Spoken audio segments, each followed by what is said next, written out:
Hello, everyone. Welcome to Faculty Spotlights for the College of Professional Psychology at the Chicago School. We're joined today by Dr. Sean Sterling, one of our fantastic applied clinical psychology faculty in Southern California. Welcome, Dr. Sterling. Thanks for having me. So, Dr. Sterling, will you tell us a little bit about what inspired you to pursue a career in clinical psychology? When I was in college, I was actually an English major, and I thought that I was going to become a novelist. Yeah. And during college, I found that my friends would all sort of come to me with their problems, their issues, and I really enjoyed talking to people about what was going on in their lives, and I felt like Yeah. it was just a natural thing for me, and I realized I was good at it. And then I had the good fortune of having some really good psychology professors. Um, Part of general ed was, psychology basic classes. And I just really fell in love with the research, with the principles. And yeah, that was it. I switched my major and was headed towards being a psychologist from about age 19 or so. Wow. It's interesting. It's I wouldn't say it's common to every psychologist, but when you talk to a lot of psychologists about how they got into the field, there's this thread of, I just seemed to be one of those people that Mhm. others talk to about the Yeah. challenges they were experiencing. There's something kind of inherent to a lot of psychologists that draws others to them as a helper. Yeah. I think it's the capacity to listen, Yeah, which not everyone has that. for sure. For And the other sure. thing is a propensity to not be judgmental. I Yeah. don't really judge people. I'm not interested in that. Yeah. I'm not the world's policeman, but I'm just interested in what they're up to and what makes them do the things they do.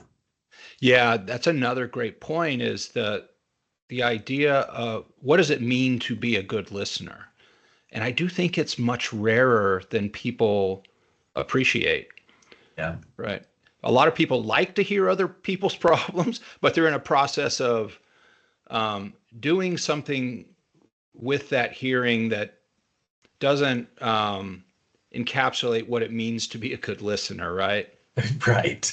Yeah. Right. Exactly. Problem solving, judging. Yes, There's all all sorts of stuff those. that we do that interferes with just being. I think that the benign attention is very powerful, and there's not too Absolutely. much of it out there. Yeah, 100% agree. Dr. Sterling, tell it, how long have you been on faculty, whether that's with the Chicago School or more broadly? Well, I was first, they called it, it was a free job. I was an assistant associate volunteer professor, something like that.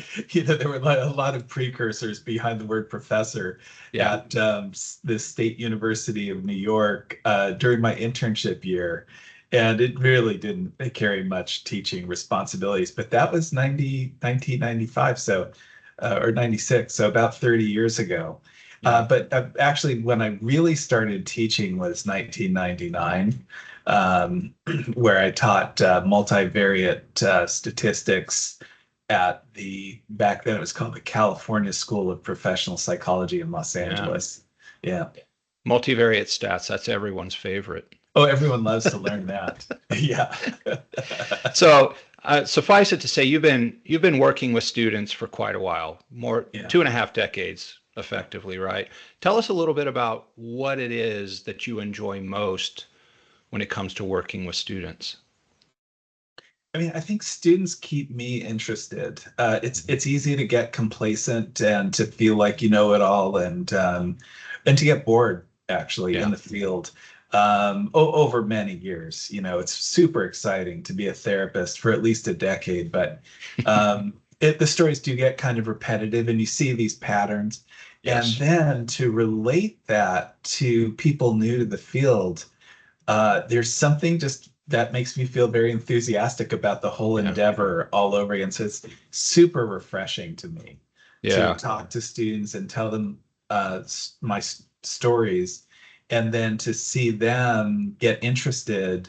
There's just a really good kind of back and forth that I experienced that is really gratifying. It's kept me enthusiastic about the work for all these years. Yeah, I think that's another great thread, right? Is that one of the wonderful things about working with students is kind of the new challenges, the new questions, the new perspectives that they bring and how Yeah, energizing that can be. absolutely. And I mean, people cohorts change.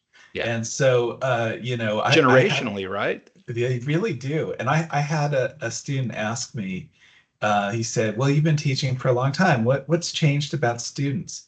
And I said, I don't want to sound like a crabby old man, but when I started teaching, students were much more inclined to actually do the reading carefully and be ready to talk about it in class.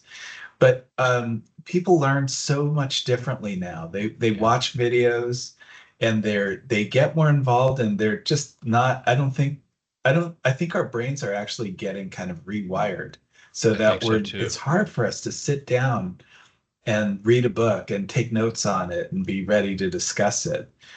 So it's kind of forced me to be much more case oriented in my teaching, which Hmm. is probably better teaching, actually. Yeah, I think it's more useful to yeah. talk about cases and then to do role plays and demonstrations. So I would say I've changed as a teacher because the students have led me to grow Yeah, as a teacher. Yeah. yeah.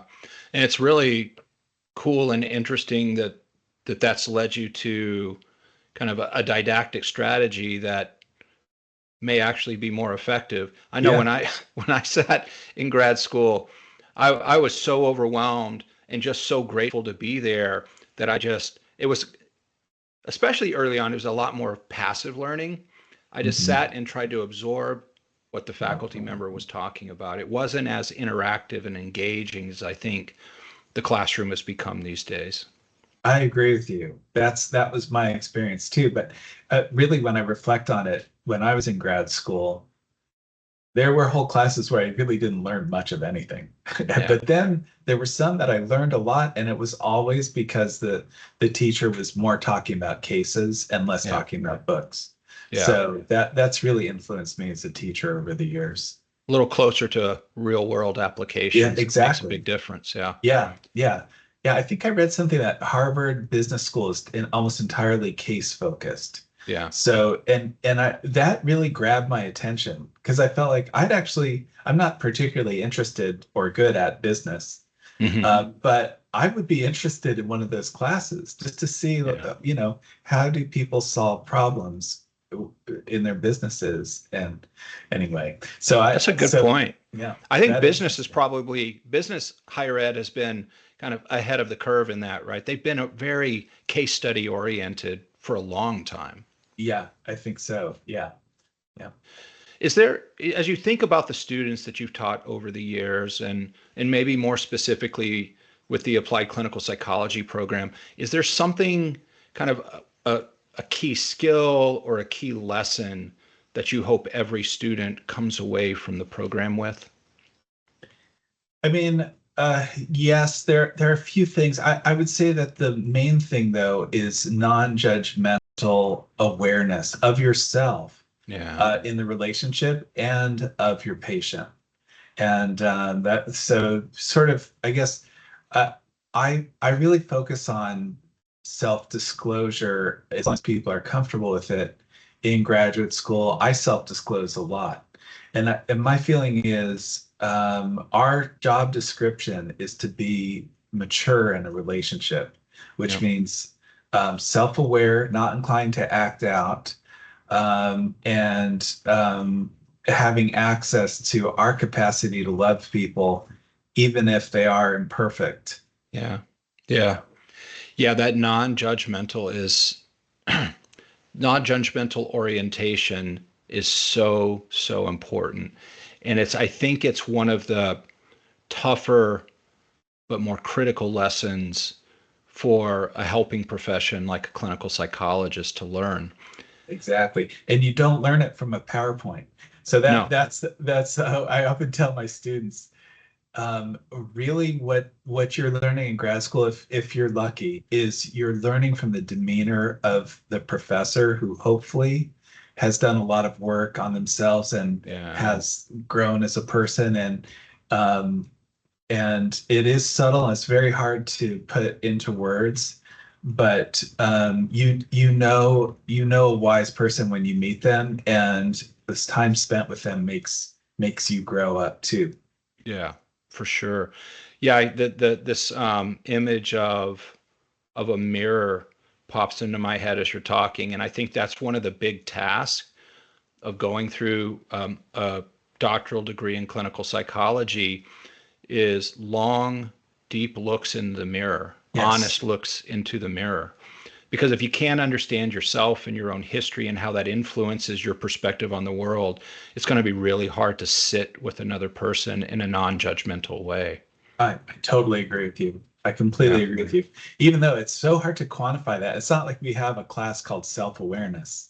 No, we don't. It's not like an explicit structured part of the curriculum, right? Yeah, But it's in there. It's implicit.